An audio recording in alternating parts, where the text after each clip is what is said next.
చెప్పా బిల్డప్ ఎక్కువ, విషయం తక్కువ అని. వంశీ అనేవాడికి బిల్డప్ ఎక్కువ. 4-5 కార్లు ఏ సినిమాలో లాగా విషయం లేదు అక్కడ, ఇంత తిరిగి. కాబట్టి ఈ వంశీ ఈ పరిచయాల సునీల్ గారు కూడా ఒక క్షమించి చెప్తున్నారు. ఏదో పాత పరిచయాల రవి గారు పేరు చెప్పి కాలపడి పడి సరే సునీల్ గారు వాడిని క్షమించకండి. వాడిని క్షమాపణ అనేది మనం అనకూడదు. ఎందుకంటే క్షమాపణ ఇచ్చే మనిషి కాదు అతను. పురుషు చేసిన తర్వాత కూడా క్షమాభిక్ష ఉంటుంది. క్షమాభిక్షగా కూడా అర్హుడు కాదు ఈ వంశీ.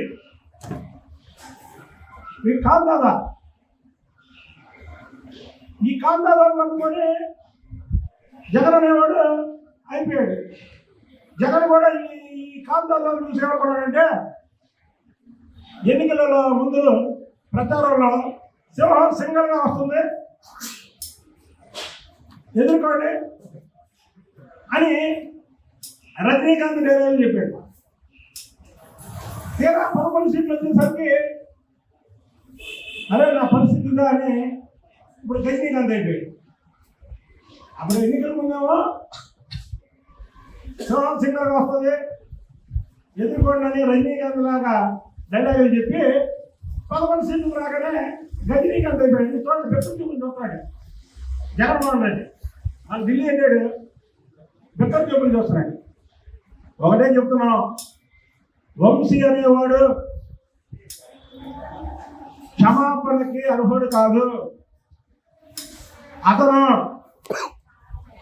దయచేసి మీడియా కూడా అతని విషయంలో ఎక్కడ కూడా జాలి చూపించద్దు. వాడు ఒక నమ్మక ద్రోహి,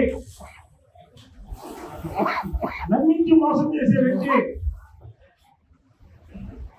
చంద్రబాబు గారిని మోసం చేశాడు. అసలు వంశీ చరిత్ర ఏంటి? వంశీ ఆ రోజు విజయవాడ నగరంలో పార్టీ అధ్యక్షుడిగా ఉన్నప్పుడు వైఎస్ రాజశేఖర రెడ్డి గారు చనిపోయాడు. వైఎస్ రాజశేఖర రెడ్డి గారు మిస్ అయితే చంద్రబాబు గారు కూడా కార్యకర్తలు పిలిపించాడు. రాజశేఖర రెడ్డి గారు ఎక్కడ ఉన్నారో కార్యకర్తలు కూడా నెతమని. కానీ ఈ వంశీ పార్టీ చేసుకున్నాడు. అలాంటి వంశీ మళ్ళీ వైసీపీలో చేరాడు. చూడండి, అసలు పార్టీ వైసీపీ పార్టీ దానికి ఒక నీతి నియమం ఉందా? ఆ సొంత చెల్లి మీద ఏమో సోషల్ మీడియాలో వాళ్ళతో షర్మిలా శర్మ అని అనిపిస్తాడు ఈ జగన్మోహన్ రెడ్డి. వాళ్ళ తండ్రి చనిపోతే పార్టీ చేసుకున్న వ్యక్తిని పార్టీలో చేర్చుకున్నాడు. అంటే విలువలు లేని పార్టీ జగన్మోహన్ రెడ్డి పార్టీ. అందులో ఉన్నటువంటి వ్యక్తులు కూడా విలువలు లేని వ్యక్తులు. కాబట్టి వంశీ అనేవాడు అరెస్ట్ చేయలేదు. దయచేసి ప్రజలు గమనించండి, వీడు పారిపోయి ఉన్నాడు. ఎక్కడున్నా సరే ప్రజలకు కనబడితే ప్రజలన్నా సరే పట్టుకొని పోలీసులకు అప్పగించాలని దయచేసి కోరుతున్నాను. ఏమంటే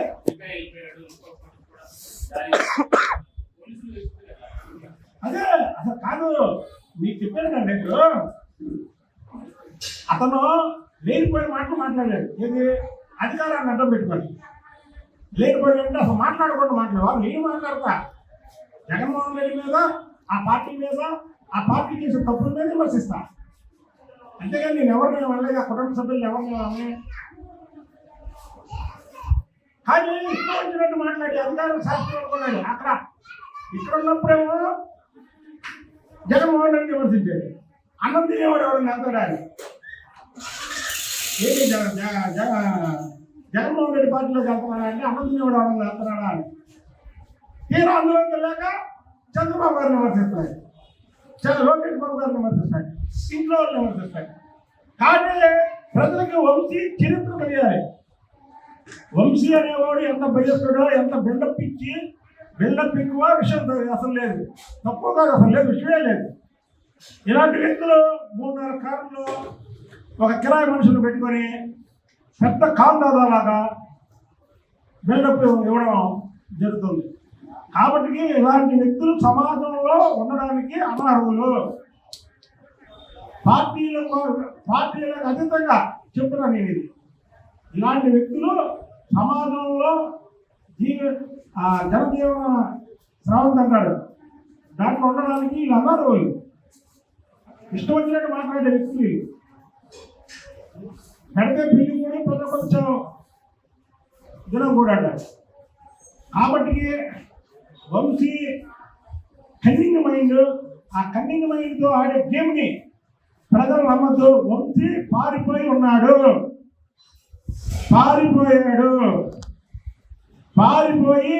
పోలీసులు అరెస్ట్ చేశారని ఒక గేమ్ ఆడుతున్నాడు కనుక ప్రజలు ఇది గమనించాలి.